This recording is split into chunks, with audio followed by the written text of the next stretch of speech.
guys, welcome back to ATZ TV, and today unboxing video again. And today we are going to unbox this company's Quantam USB sound card. It's basically a card which you can attach your headphones if it's not working on your normal UPS.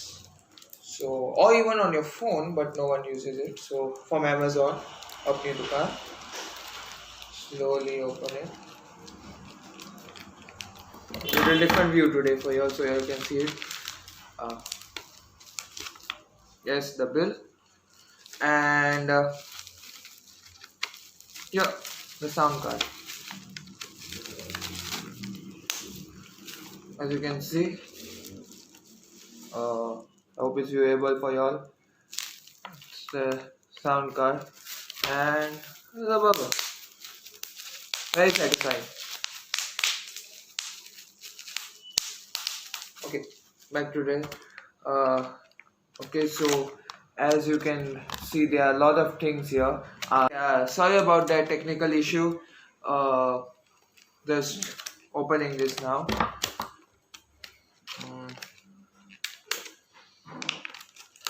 Oh, sorry, you can just open it directly like this.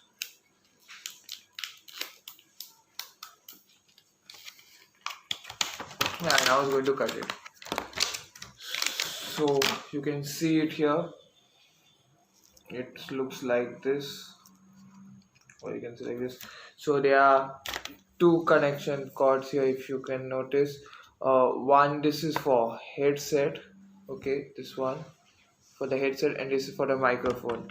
So the color wise you have to do it, or you can see on here. So my green is showing headset, connect this here, and a microphone. Yeah, and that's it guys, it's done. So yeah, that's the video for y'all. Thank you for watching this video. To like, share and subscribe. Hope you all like the unboxing video. So then basically you have to put this in your UPS PC, whatever you want, and connect it. Thank you. Stay tuned for more videos coming soon. Goodbye. Take care.